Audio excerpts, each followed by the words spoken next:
We're going to introduce Susan, which is, I'm so happy and excited to have Susan here today.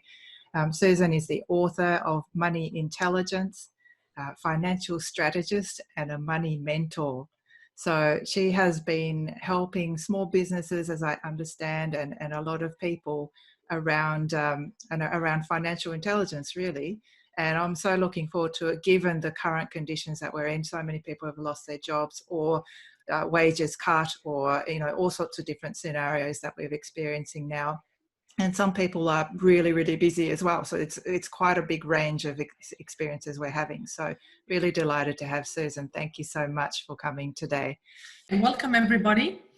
I read Megumi's questions that you've sent to her, and I thought, I wanted to have a look at all the questions and look at the theme that kept, coming up, as a background to all the questions that you're asking. And when I think about the theme, I thought what people really need right now is to plan. How do you plan for financial certainty? So I called today's session, How do you plan for financial certainty?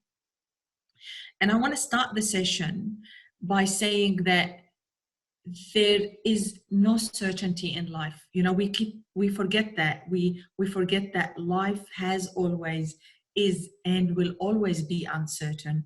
As long as we are in this organic material world that we live in, we are born, we wither, and we die. So I just want to get everybody to get present to that kind of that idea that really life is uncertain. And we have created this illusion that we can create security in this world of, in this world of money, in this world of, a capitalist structure that we live in. And we became blinded by consumerism as if it is the reality of life. You switch on your TV and you watch, these kind of shows and TV shows and reality TV, and you think that's reality. But the reality of life is that we are born and then we die. And we need to get present to that. We need to get present to that is the constant. Life and death is a constant.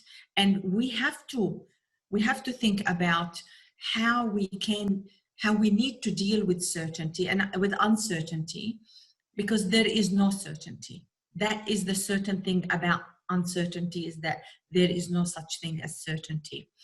So what we need to do is not to kind of go eliminate uncertainty, which is what we've been trying to do. And now this little virus has come and woke us up and said, there's no certainty in life. Even with the technology that we've got with, huge pharmaceutical industry in the world, and they're telling us we won't find a vaccine till 2021. So we are living in uncertainty, in whatever way that comes at us, especially in this time.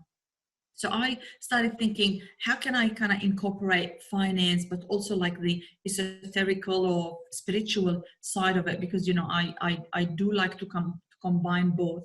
I don't believe that there's only finance and then there's the spiritual. I think there is somewhere where they both can come together. So I started thinking, what can I do to help people kind of deal with that uncertainty? So I take it from my own personal experience, and I would say I would like to practice those three. We have to pray or meditate, or what even Megumi has just done there now is to kind of pause, even that 2 minutes.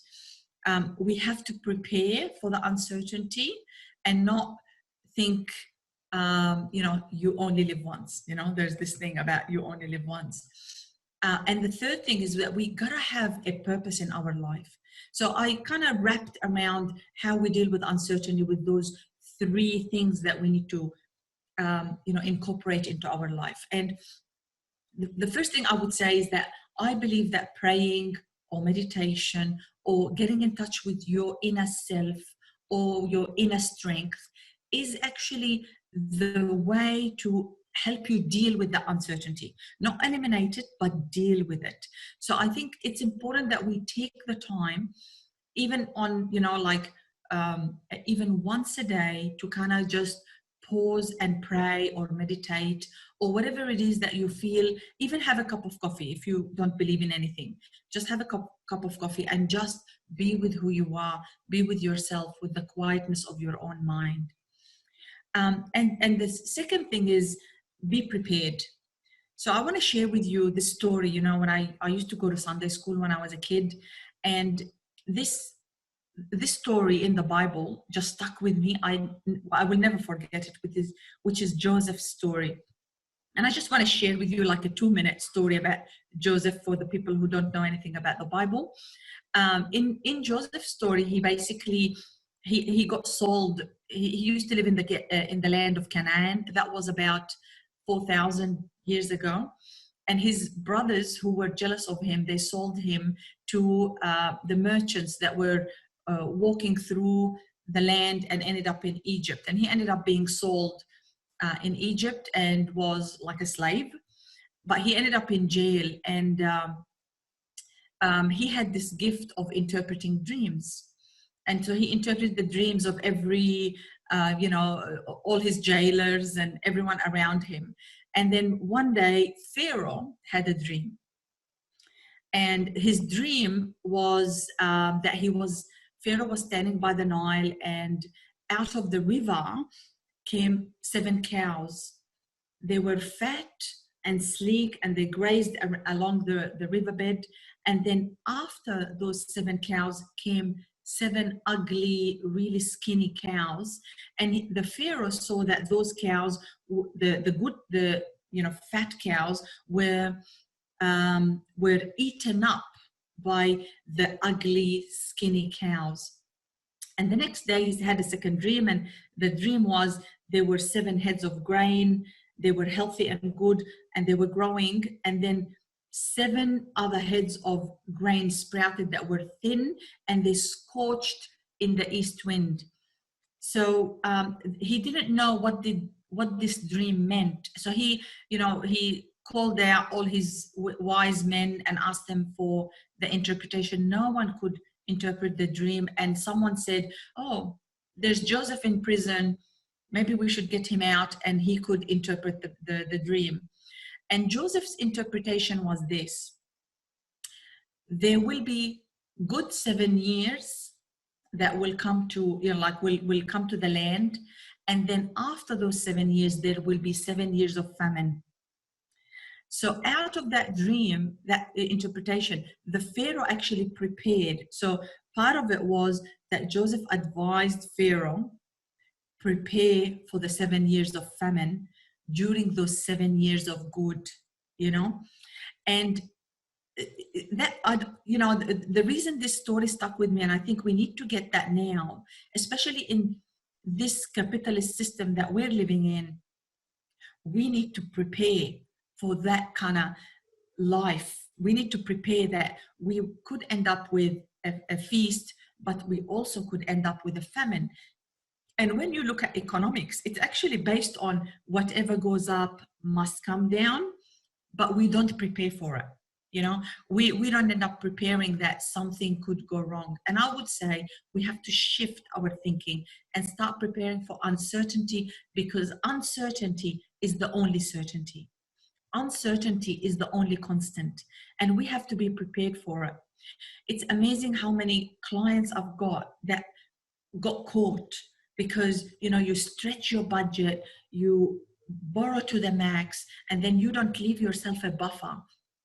But I would say, no matter what time we are in, whether it's good or bad, you have to start thinking differently. You have to think long term, and you have to have a buffer, and you have to have your reserves. It's a given. It doesn't matter what kind of economics cycle we are in. We are always prepared for the worst, because the worst could come. So I think that's part of us dealing with uncertainty. We're not saying uncertainty doesn't exist, but we're saying when uncertainty comes, when uncertainty presents to us the unexpected, we are ready for it. So that's my kind of the second thing I would say for us to deal with uncertainty. And the last one is to actually we really need to stop just floating in life.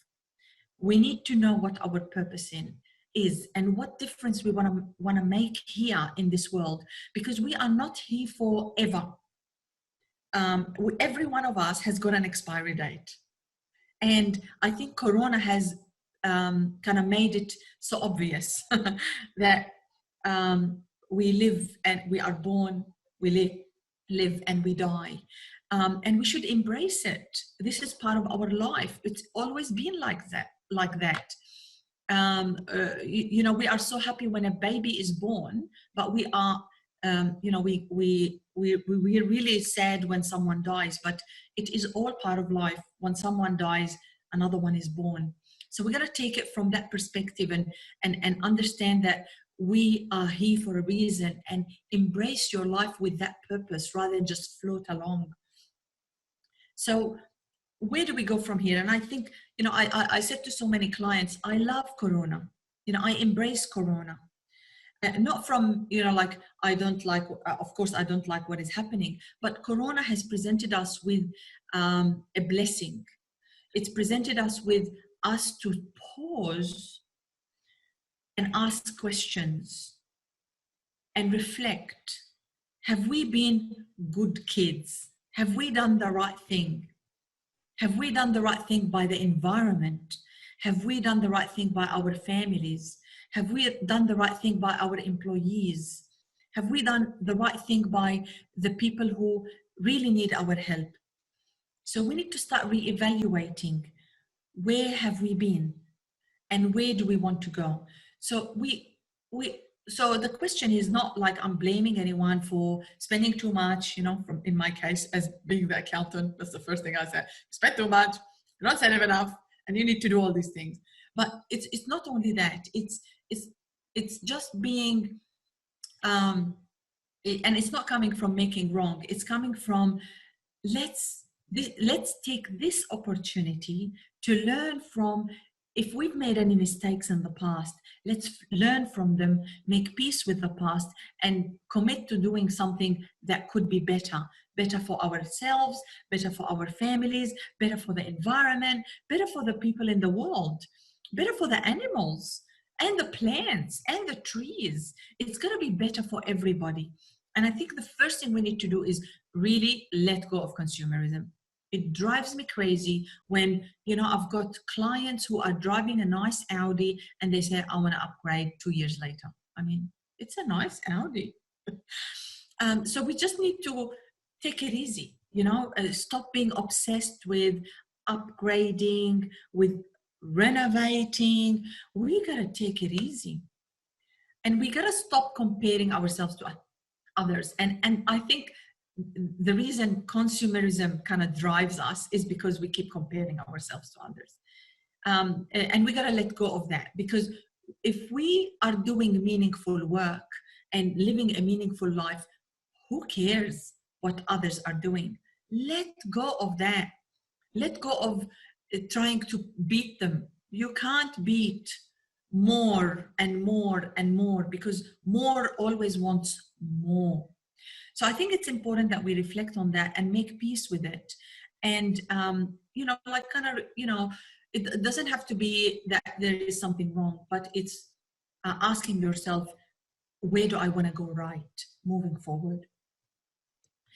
So reevaluating our life and changing our priorities, I think it's very important. And the first thing I say to people, I know it's very bad what's happening in Australia. And I've been watching the news and all of a sudden I end up crying. Crying that shops are being closed, restaurants closed, people's livelihoods, even migrant workers are not getting the benefits that Australian citizens are getting. People are being stuck in other countries because they can't come home. But the first thing I would say to everybody I know is, we're living in the best country in the world. That's number one. It's a country that is taking care of its people. And we can see that. And I'm going to show you what benefits you will be getting. So I know it's draconian what they're doing, but I heard the Filipino president warning his citizens that if anyone comes out of their homes during this corona lockdown, that they will shoot them. So just keeping things in perspective, we are still living in a good country, and we got to be grateful for what we're getting. But the most important thing that we need to always be in touch with and keep is that we have got values and that we have our family.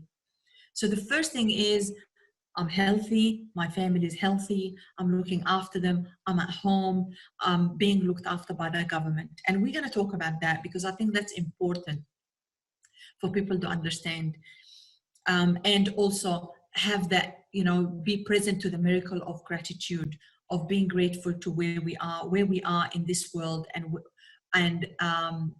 what kind of things we are getting. The last thing I want to say is that we have to change. Something after Corona or during Corona lockdown is changing us, and after post-Corona, life will not be the same again. So you need to forge your own path, find a new tribe. If you find a tribe, you feel you are with the wrong tribe, and start creating your plan. And I actually, I talk to so many clients, and I could see the pattern. We need to have a 3-point plan and break down that plan into three periods. The first period, I would say, it's the next 6 months. If you keep listening to the news, to what the politicians are saying, they're all saying 3 to 6 months. They keep drilling it in your head. And when you think about the benefits people will be getting from the government, they all will last till the 27th of September, from 1st of April to 27th of September. So brace yourselves for the 6-month plan. So I've created a survival plan for every single client of mine that they need, what they need to do in order to survive the next 6 months. But also during this lockdown, think about the next 12 to 18 months that we will be in a recovery plan. We're not going to go straight from finish lockdown, 6 months Corona lockdown, and then straight after we're going to go back to where it was. I'm warning everybody, it's not going to be what you think.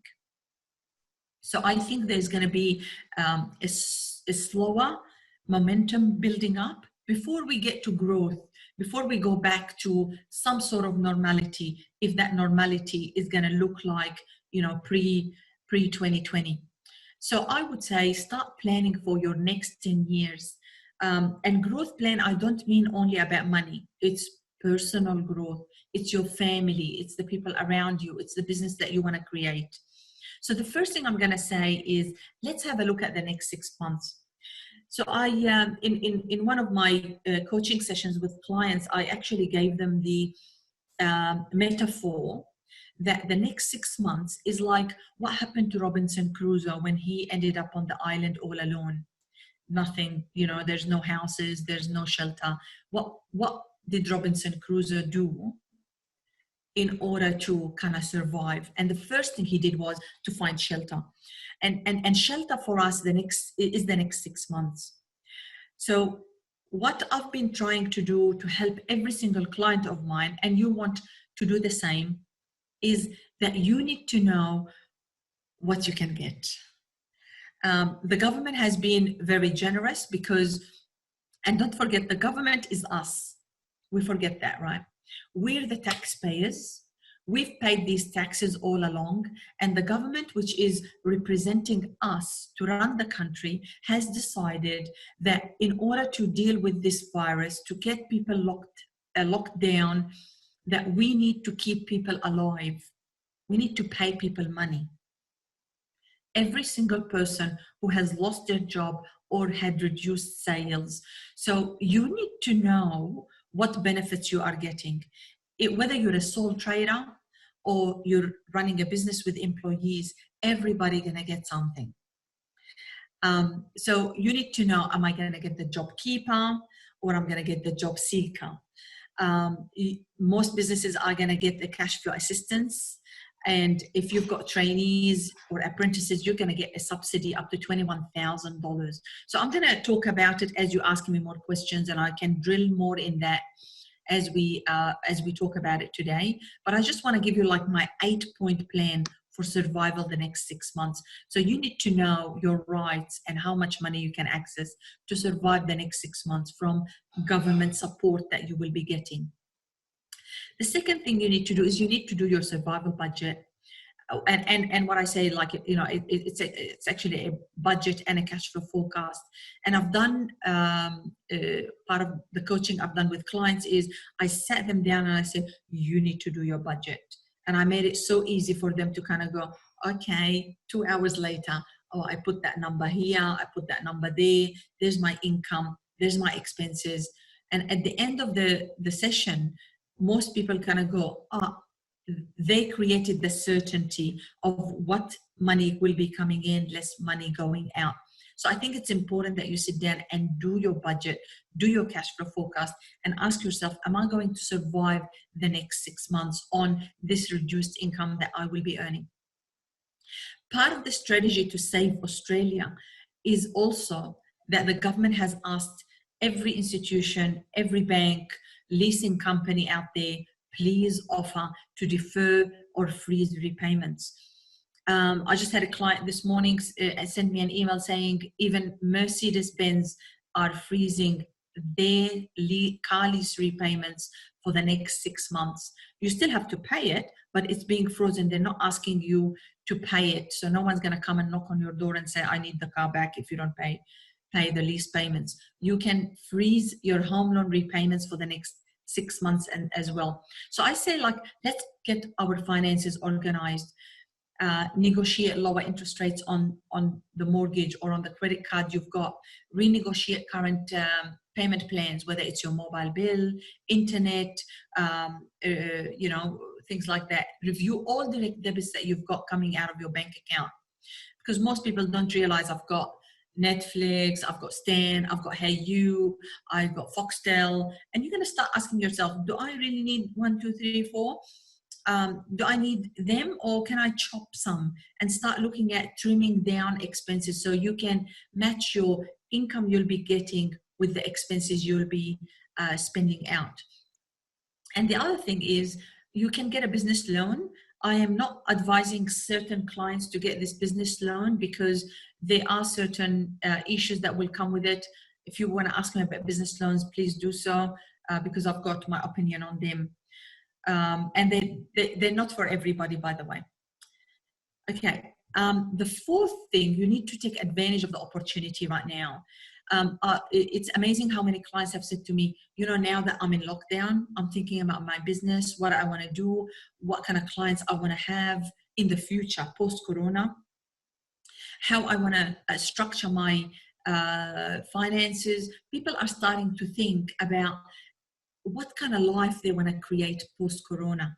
And the things that were at the back of your mind, like in my case, for the past 3 years, you know, me being an accountant, but I feel like I'm more than an accountant. You know, I like to, you know, help people and advise them and coach them and consult and do all this stuff.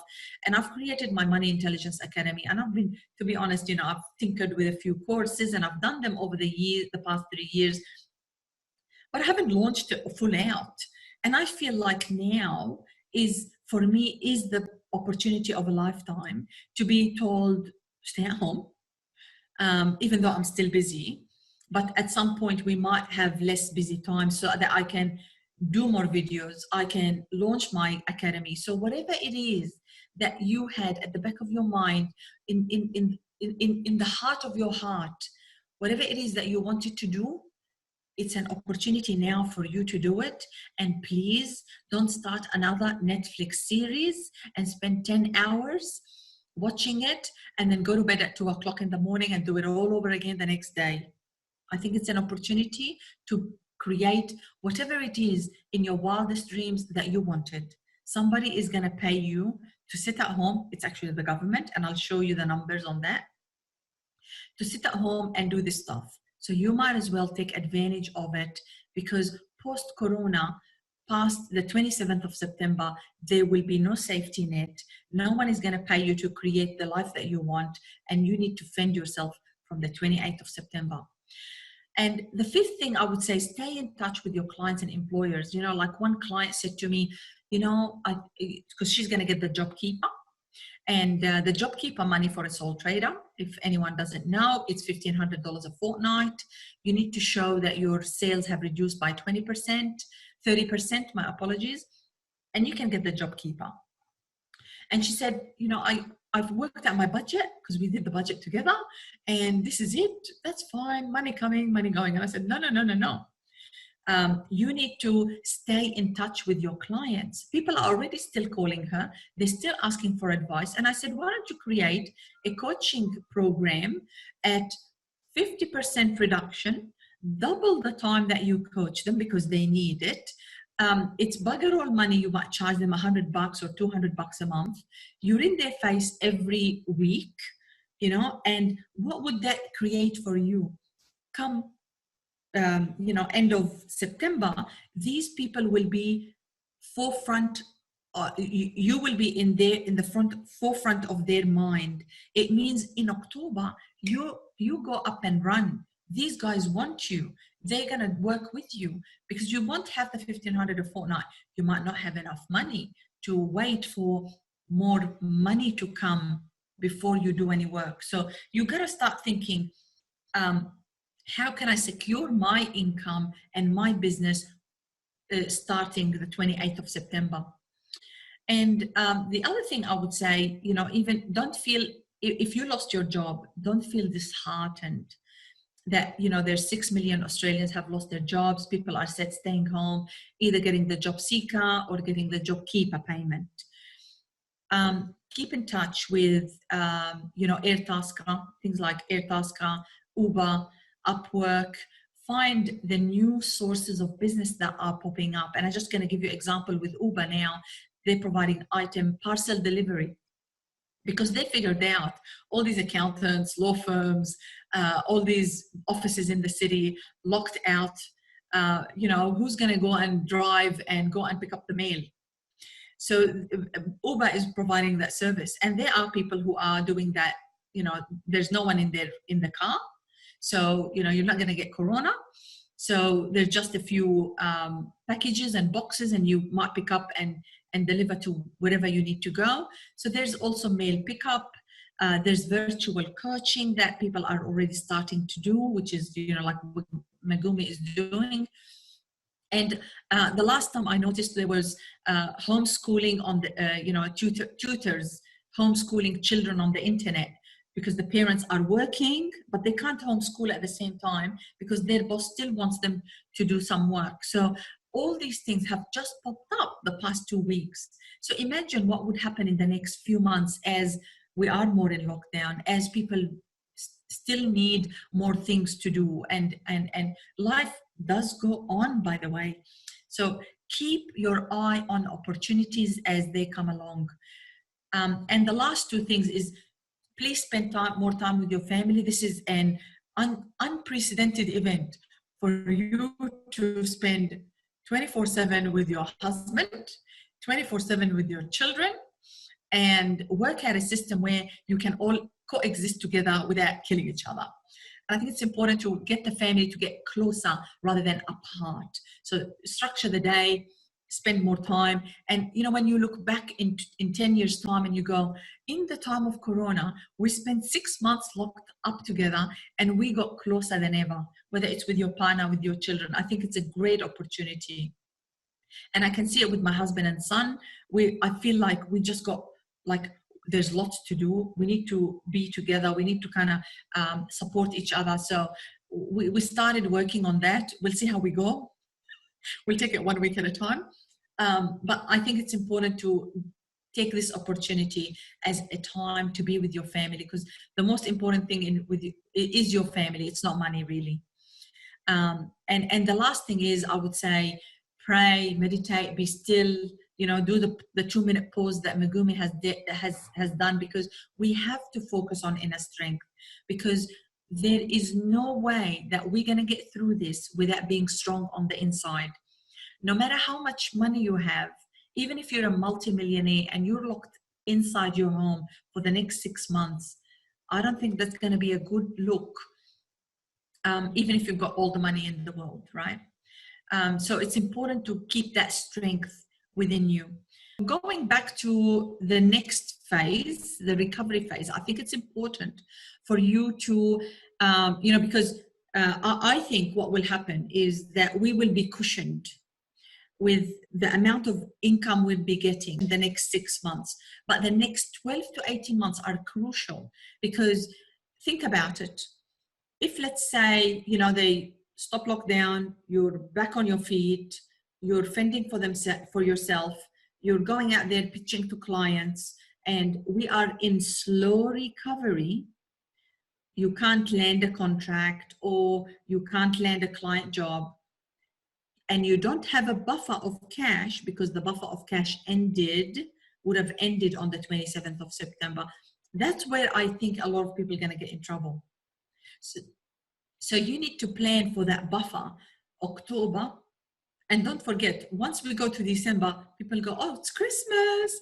And then by the time we come back, oh, school holidays, or there we are, oh, it's Australia Day. And then by the time people wake up, they need to do any business, it's 1st of February. So I think between October and February, if we don't kind of go back to recovery a little bit earlier, we're going to find a lot of people still caught financially, all the way to maybe the new year, because the new year always kind of presents to us with new possibilities, especially people who work with corporates. I see that a lot, like, nothing is happening middle of December till end of January. So you got to keep that in mind as well. So the only buffer of time that you've got is really beginning of October till middle of December. And that's, how much is that? 10 weeks. So you still need to plan ahead even further, all the way to maybe February, to have yourself, you give yourself some time to earn some income. And I would say, please don't go back to old habits, because in this survival budget that you will be doing in the next 6 months, you're going to live prudently. And I think a lot of people will, because you're going to have this kind of, there's your $1,500 Job Keeper money for a fortnight, or there's your $1,100 Job Seeker money you're going to live on. After you froze most of your repayments, people will basically use that money to pay a couple of bills and feed themselves, right? Please don't go back to the bad habits of spending like crazy. Please don't do Afterpay. Please don't do credit card. I know I'm trying to get people out of business, but to be honest, we have to stop living on borrowed time, living on borrowed money. We need to build our financial reserves, because really we don't know when the next pandemic could happen. It might not happen another 100 years. It could happen another 10 years. So we can't afford every decade a lockdown. It's going to destroy families. It's going to destroy people. So we need to build our financial reserves. And also the other thing is, you need to upskill, because a new world order is coming. It's gonna become obvious to all of us, because what we will be seeing is more of this kind of interaction, where you and I are on Zoom or probably other new software that will arise, where we are using more technology, not less. I predict AI, artificial intelligence, will wipe out a lot of careers, and people will be caught, just like we got caught by Corona, just like we got caught by the fires. If you look back, the bushfires, if you look back at history and you read even what happened with the Industrial Revolution, you will see the social unrest that was happening in England, when people lost their manufacturing jobs to the machines. So remember that is something that would happen to us even now. So you need to be prepared for it and know where you want to take your business. I think there's going to be more personal services that will arise out of this. As I said, one of the ones I mentioned was home tutoring, homeschooling tutoring. I think that will continue. And we will see more local, and we will go less global, because people will realize we need to manufacture back in our country, and the Prime Minister has already started talking about that, number one. Number two, going back to international travel and all the craze of traveling, I think will go down, and we will see us more, being part of, traveling in Australia. I think it's the best place to go and see amazing places, and we haven't explored it. So I think there's going to be more opportunities that will arise, out of this. These are the three things I thought about that I would kind of share with you, where the next 10 years might be, which might trigger you, where you want to take your business, where you want to take your career. So you need to believe, I think it's important that you believe that adversity makes you stronger, not weaker. And I say, bring it on. I want more Corona, because I want to defeat Corona. Because if you defeat Corona here, when Corona comes and you breathe it in, or whatever it is they're saying, you can defeat it. That's my view. That's my personal view. It might be wrong, it might be right, I don't know. And I'm a believer, so I believe that the spirit, the spirit that we have is not a spirit of fear.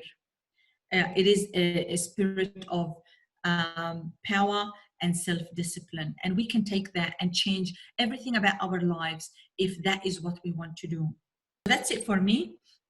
Thank you everyone for joining. Thank you so much, Susan. Thank you. I've had lots of really great comments here about it's been really valuable. My accountant hasn't been giving me this sort of advice, so really, it's really good. Yes.